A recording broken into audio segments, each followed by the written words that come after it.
মাই passport আপনার passport, visa, NID, জন্ম নিবন্ধন সহ সরকারের যে কোনো সেবা সম্পর্কে জানার জন্য নির্ভরযোগ্য ইউটিউব চ্যানেল মাই পাসপোর্ট।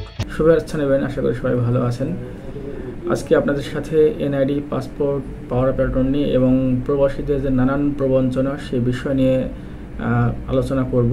এই আলোচনাটির সূত্র হচ্ছে বৈদেশিক কর্মসংস্থান ও প্রবাসী কল্যাণ মন্ত্রণালয় এবং একই সাথে আইন মন্ত্রণালয়ের দায়িত্বে যিনি আছেন মাননীয় উপদেষ্টা জনাব আসিফ নজরুল স্যার, তিনি এই বিষয়গুলো শেয়ার করেছেন তার ফেসবুক পোস্টে। তিনি জানিয়েছেন যে গত কয়েকদিন আগে উনি সরকারি কাজে কাতারে গিয়েছিলেন এবং কাতারে একটি হোটেলে বসে যে হোটেলে ছিলেন সেই হোটেলে অনেক প্রবাসী বাঙালি রয়েছে, ওনাদের বেশ কিছু বক্তব্য শুনছিলেন এবং একই সাথে বাংলাদেশের যে এমবেসি রয়েছে কাতারে, সেই কাতারের এমবেসিতেও অনেক প্রবাসী বক্তব্য শুনেছেন, একই সাথে এমবেসিতে কর্মরত অফিসিয়ালদের বক্তব্য শুনেছেন। তো সার্বিক বিষয় নিয়ে তিনি তার একটি মতামত ব্যক্ত করেছেন। সেই মতামতগুলো প্রতিটি পয়েন্টের ব্যাখ্যা আপনাদের সামনে উপস্থাপন করব। প্রথমে তিনি যেটি বলেছেন সেটি হচ্ছে যে ওনার কানে এসেছে বিদেশি শ্রমিকদের অনেক শোষণ এবং বঞ্চনার শিকার হয়। তো এ বিষয়ে উনি যেটি বলেছেন যে এইগুলির সমাধানের জন্য ওনারা কাজ করছেন এবং অগ্রগতি অনেকটাই এগিয়ে গিয়েছে।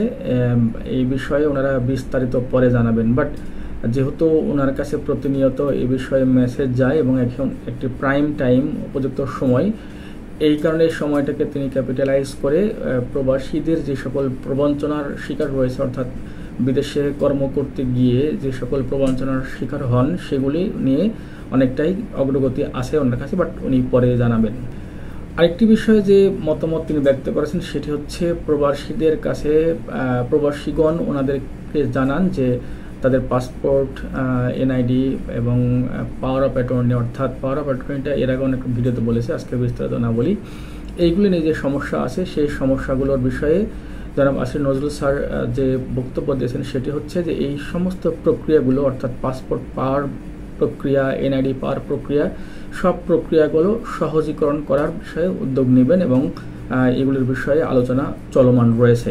তৃতীয় যে ইস্যুটি রয়েছে সেটি হচ্ছে যে ইসলামী ব্যাংক থেকে টাকা স্থানান্তর এবং টাকা উত্তোলন নিয়ে যে একটি সমস্যা রয়েছে সেই সমস্যার বিষয়ে তিনি কথা বলেছেন। অর্থাৎ এই বিষয়টা আসলে আমার পুরোপুরি জানা নাই, যেহেতু সিঙ্গাপুরে এই বিষয়টা আমার কাছে অবগত নয়, বাট অন্য দেশে থাকতে পারে। সেটি হচ্ছে যে ইসলামী ব্যাংকের মাধ্যমে অনেকে হয়তো বা রেমিটেন্স পাঠান, বাট এটি সম্ভবত স্থানান্তর এবং উত্তোলনের একটি সমস্যা রয়েছে।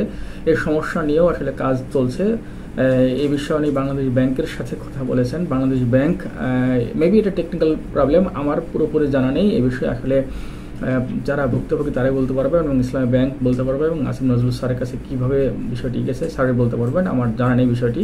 কিন্তু এটার বিষয়ে যে যারা সমস্যা আছে তারা জানেন, তাদের জন্য যে সমাধান দিয়েছেন সেটি হচ্ছে বাংলাদেশ ব্যাংক ইতিমধ্যে এই সমস্যা নিয়ে কাজ করছে, আশা করি এটির দ্রুতই সমাধান হবে।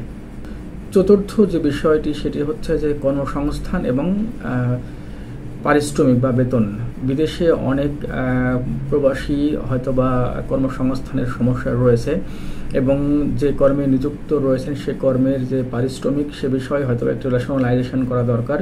পারিশ্রমিকটার বিষয়ে হয়তো বা কোনো আপগ্রেডেশন বা বাংলাদেশের সাথে যে অন্যান্য দেশের যে সরকারি চুক্তি থাকে সেগুলি, এই নানান বিষয় নিয়ে অনেকে প্রবাসী জানিয়েছেন, সেগুলো উনি শুনেছেন এবং সেগুলোর বিষয়েও একটি কাজ করার প্ল্যান রয়েছে এবং এগুলোর একটা আশু সমাধান করবেন বলে তিনি জানিয়েছেন।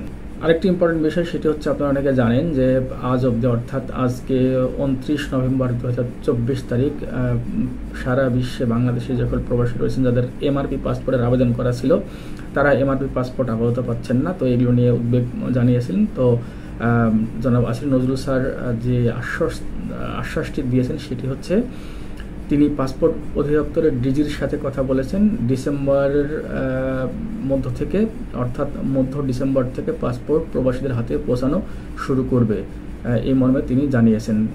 প্রবাসীদের জন্য আরেকটি গুরুত্বপূর্ণ সংবাদ তিনি উপস্থাপন করেছেন, সেটি হচ্ছে অনেক প্রবাসী কমপ্লেন করেন যে পাসপোর্টের ফি অত্যধিক বেশি, সেই পাসপোর্টের ফি যেন কমানো হয়, কমানোর বিষয়ে একটি পরামর্শ দিয়েছেন। সেটি হচ্ছে স্বরাষ্ট্র মন্ত্রণালয়কে, যেহেতু পাসপোর্টটি স্বরাষ্ট্র মন্ত্রণালয়ের অধীনে এবং পাসপোর্টের ফি নির্ধারণ করা হয় US ডলারে এবং স্বরাষ্ট্র মন্ত্রণালয় থেকে সেটি নির্ধারণ করা হয়। তাই তিনি স্বরাষ্ট্র মন্ত্রণালয়কে বিষয়টি অবগত করেছেন যেন পাসপোর্টের ফি কমানো হয় এবং পাসপোর্টের ফি যেন কমন করা হয় সবার জন্যই, এরকম একটি প্রস্তাবনার জন্য তিনি পরামর্শ দিয়েছেন। মোটামুটি অনলাইন প্ল্যাটফর্মে তিনি এই বিষয়গুলো শেয়ার করেছেন। তবে আমাদের কাছে খুবই আশাব্যঞ্জক যে মাননীয় উপদেষ্টা প্রবাসীদের সার্বিক বিষয় নিয়ে অনেক খেয়াল রাখেন। আপনারা জানেন যে সম্প্রতি বাংলাদেশ এয়ারপোর্টে ঢাকা যে শাহজালাল আন্তর্জাতিক বিমানবন্দর রয়েছে সেখানে একটি প্রবাসীদের জন্য VIP লাউঞ্জ করা হয়েছে। সেই লাউঞ্জে গিয়ে প্রবাসীগণ রেস্ট করতে পারবেন বা অনেক ধরনের সুযোগ সুবিধা রয়েছে, সাবসিডাইজড রেটে খাবারের ব্যবস্থা রয়েছে। এতে মনে হয় যে অনেকটি তিনি অবগত আছেন এবং প্রতিটি সমস্যা যেগুলি যত আন্তরিকভাবে উনি দেখার চেষ্টা করেন। আশা করি আমরা প্রবাসীদের জন্য বা বাংলাদেশে যারা যে সকল ব্যক্তি পাসপোর্টের জন্য সমস্যার মধ্যে রয়েছেন তাদেরও আসলে সমস্যার সমাধান হবে এবং NID প্রবাসী বিস্তারের যে প্রকল্প সেটিকে সম্ভবত বেগবান করা হতে পারে। আমরা খুবই আশাবাদী। আপনারা যারা প্রবাসে বসবাস করছেন যে কোনোভাবে যে কোনো মিডিয়ার মাধ্যমে জনাব আসিফ নজরুল স্যার সহ যারা সংশ্লিষ্ট রয়েছেন সবার কাছে আপনাদের কনসার্নগুলো জানাবেন। আশা করি হয়তোবা সবগুলো তো সম্ভব নয়, একটি করে যেগুলি খুবই গুরুত্বপূর্ণ সেগুলি অবশ্যই সমাধান করবে এই আশাটুকু রাখি।